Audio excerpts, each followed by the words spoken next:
After Sputnik, of course, we got into the greatest moment in the history of spaceflight. And I dare to say in the history of humankind.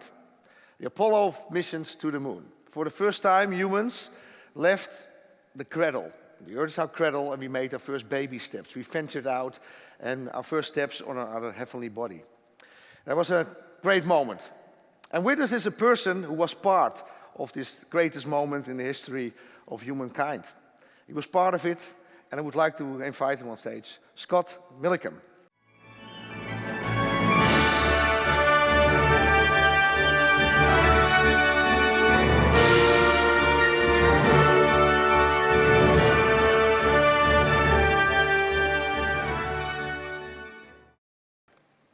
So, this was a great adventure. Did you feel that yourself, that you were part of the greatest adventure?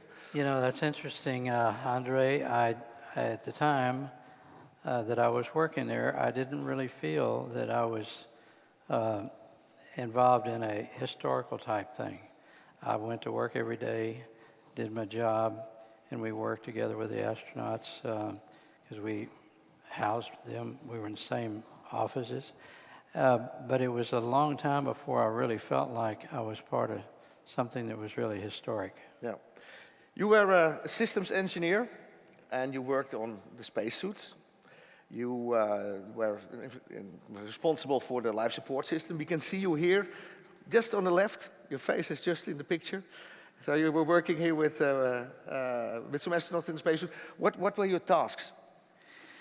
Well, we have two astronauts here, Pete Conrad and Alan Bean, and we were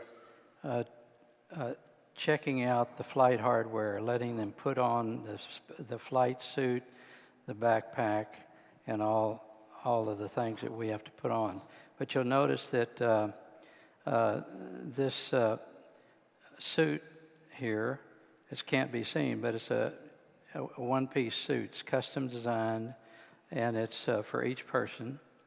And it has a helmet, and then it has an over helmet that has a visor on it. And the backpack, the portable life support system, the lower part of it is the main part of the system that carries oxygen, water, and batteries and things that life support. And the little box on the top there was just a bottle of oxygen that would last for 30 minutes if they needed to, if the backpack primary failed. Yeah. So I was just... how did you get in? Because you said it's one piece. Yeah, you would have, it's a one piece, and you have to get in just like you're climbing into some overalls, you know, that you'd put on. And so they would have to help each other hold a suit, and they'd have to put, you know, obviously one foot after the other and get in there, and then get kind of wiggling around in there, and then put your hands in, and then they would eventually get it zipped up by their colleague. Yep. So there was one piece with a zip on the back, yeah, and then you put on the backpack. That's right. What are they doing here? Well, here we're showing just another scene of these guys with everything on, and they're practicing some work that's done on the moon. And you'll see over in the left-hand side, there's a box there, and that box is quite a special box. And we had two of them, and they were called rock boxes. They had other names, but this is what they put the rocks in to bring them back home. They were very precious. Like these things there, regolith. Yeah, yeah, yeah. So these were the spacesuits, and nowadays I show you these are the spacesuits used nowadays. I had the pleasure, or maybe displeasure, because it's not always so comfortable, to test all these kind of suits. On the left top, that's the launch entry suit of the shuttle, and that's just one that makes it similar. You get in from the back. Now the other one is for the present-day EVAs. That's a two-suited with the top and the bottom, and then the backpack is already on there. And in the bottom left, we have the Sokol for the Soyuz, and which you get in from the front. So all the spacesuits are different. And then the right bottom there is it's a so-called. That's a Russian EVA suit. You get in from the back as well, but then with a door. And on the door, you have the backpack. So we talked about five different designs for spacesuits, actually. Now you had to, because you were systems engineers for this suit, so you had to do your stuff as well in the suits, because you did these kind of things as well here. Right. Well, this is, we're flying on this parabolic airplane, but we're flying only 1/6 gravity instead of 0 gravity. The 0G plane obviously flies up a certain parabola, and it will create 0G. But here we were practicing on the moon, on the airplane, how to walk and how to carry they're pulling a little trailer here that they put their things on, and before we got any real extended development for later flights. Now you have to try out the LEM, so the lunar lander. Yeah. So this is you, on the left? That's you truly on the left, and I'm wearing Dave Scott's suit. My colleague on the right is wearing Neil Armstrong's training suit. And what we do is we have to develop the procedures, and when we develop the procedures, we write them down, and it's by hand, and it's by typewriter. My secretary types things up. So this checklist went to the moon right here on Apollo 14. Not this particular one, but this was my copy. We're going to see the checklist here in a few minutes.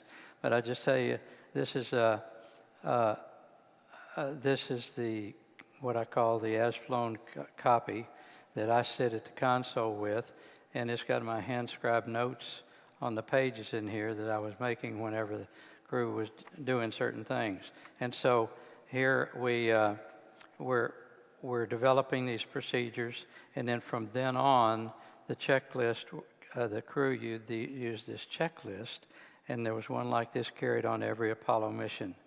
So that here I'm again in a procedures development situation, and I was going down the ladder, of course, but and taking a look at the next image, we see actually an astronaut coming out of the cabin of the lunar module. He's sitting on the moon here.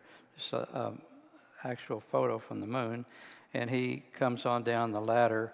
And at this point, my responsibility is over with. We've got him on the surface, and then the scientists actually that operate or would teach them how to do and deploy the experiments would take over. So that's where that's where I ended, and then the next page shows where we came back in, and yes, with the helmet off. Not very clean. Not very clean, is it? Did you count on it, all this moon dust? Did you realize before that this would happen? Actually not. We didn't know this until, well, of course, on Apollo 11 was the first landing in in July of 1969, which got us to the moon and back by the end of the decade. But we didn't realize this. And it wasn't until, this is actually the last mission of Apollo right here. Apollo 17 was, Gene Cernan was a commander. And so we started taking some photos in here. You can see on the next one, you can see what we did. We had to sleep. We never made the lunar module to be slept in. And so it was never built to make more than a day's stay. And so, well, it wasn't made for humans to live in, let's say. And there's two guys that are in this thing, and as crowded as it can be there. And they have to take these things off, and they have to get up, they have to sleep in there. And they had some hammocks that we finally fabricated so they could have something to sleep on. And here, these real filthy things have to get up the next day and put them on. My wife wouldn't like this at all. Now, there's something to say about the red stripe here as well. Oh, that red stripe. Well, that came about on after Apollo 11. We were watching these guys on televisions and pointing around and live television, which some of you probably saw. But what happened was we couldn't tell which guy was which. Who's the commander, who's the lunar module pilot, you know, raise your hand type thing. Well, we couldn't tell who it was. So when they came back, they decided to put the stripes on the helmet of the commander and red things around his arms and legs. And so that's been done. That was done for the rest of the Apollo program, and I don't know if it was carried forward to any other. Yes, yes. You still have recognition, you still have stripes for that, yes. How about that, man? All the way from So Apollo some 11. things changed. I was there.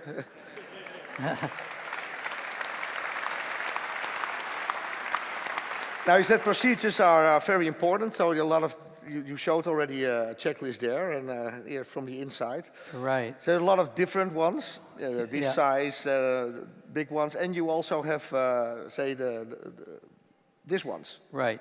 So we have this checklist takes care of all the procedures from touchdown to liftoff. And so obviously a lot of engineers were working with me to get this integrated procedure and timeline just right. Well, what we're seeing in this image is that this is the way the lunar module was landed, and they stowed these helmets that go over your main helmet that I talked about. But inside here you see that the EVA gloves that they're going to wear, which are separate from their IVA gloves. These are special gloves, and they already had mounted on them a checklist, a little checklist that it was made with a spiral, you know, a spiral, like a spiral notebook, about this long, and they just put some plastic pages in there and some tabs and all, and included all the here you can see in this checklist some of those pages that were included in the cuff checklist. And when they used that when they went outside because they didn't have any other way to read their checklist. Yeah. So paper checklists all the time, and here as well in the lab with Neil Armstrong. And nowadays everything is electronic. We heard about that, but we still have our paper, of course. We have our paper emergency procedures. If something goes wrong, for example, if the computers break down, you need your paper procedures to start the computers up, of course. On the left bottom, that's the launch procedure. In the Soyuz, we also have our paper procedures. So in some ways, things didn't change very much. This is the launch procedure for the Soyuz. And on the right, well, procedure is very important, of course, also in your days. You cannot remember all the things. If it's important, what is most important is that you know how to read procedures. But you can find your stuff, how you operate your tools.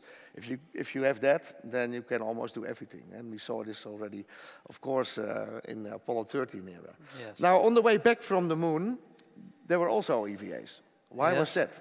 Well, certain missions we had a bay in the command's service module, they call it. It was connected to the back end of the command module, and there was a bay there that they put some cameras in. And when the astronaut we had two spacecraft, the command module, 3-man module, and the lunar module, a 2-man module.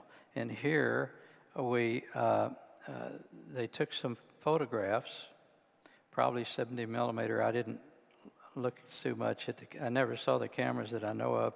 All I did was train the guy to go outside and retrieve the film canister, and it was something like this big and about this thick, and we had no digital cameras at that time. So that was the way to get your pictures down to Earth. You had to do an EVA, go outside to get the canister. Yeah. Well, nowadays it's like this. We have a lot of cameras on board. Yeah. We took on our flight 500,000 pictures. And of course, we cannot put it all in canister. So you go to your laptop, you put it in there, and it's sent down. So communication, very important on board. Here we can see it. We have, of course, you hear constantly people talk. You hear them talk with Japan, with Russia, with America, with our own control center, of course. For experiments, the daily planning conference we see here on the left top, to dock spacecraft. On the right top is for the docking of the European the ATV, and also for personal reasons. We even had our two-sided video contacts on Sundays, so you could talk with the family at home, and so that was always a highlight of the week, of course. So communication, and almost constantly.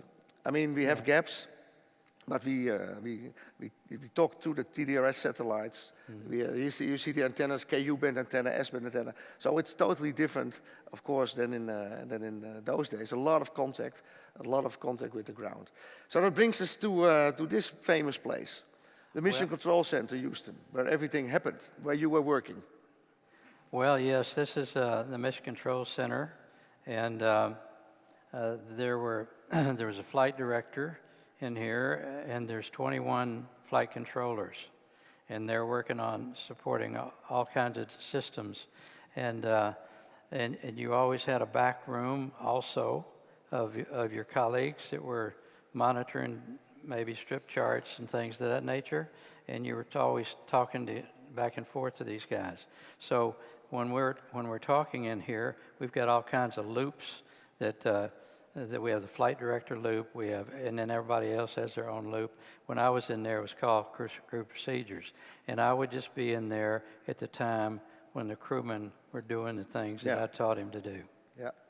And so this is a famous flight director. Yeah, famous flight director, Gene Kranz. He made his name for literally managing the saving of Apollo 13.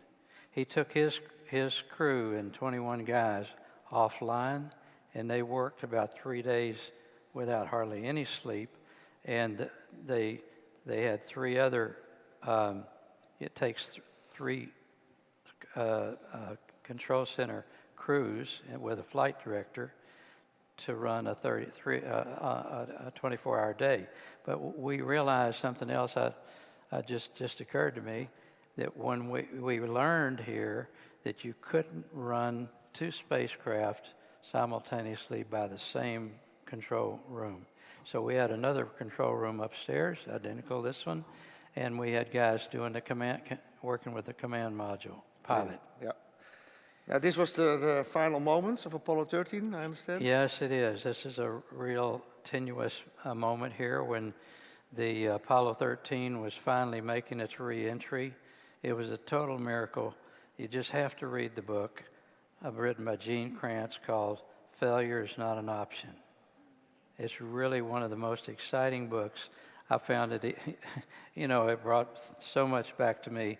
But here we have about 6 or 8 astronauts only. And you'll notice the first one sitting down there is Alan Shepard, who was first man in space for the United States. At least he did a suborbital flight. But right next to him is Ed Mitchell. Those are the 2 guys that flew on Apollo 14 and went to the moon. Well, my seat was where Ed Mitchell is sitting there. That's where I would sit, right next to the Capcom, and that's the flight director standing up there, and he's seated just right there.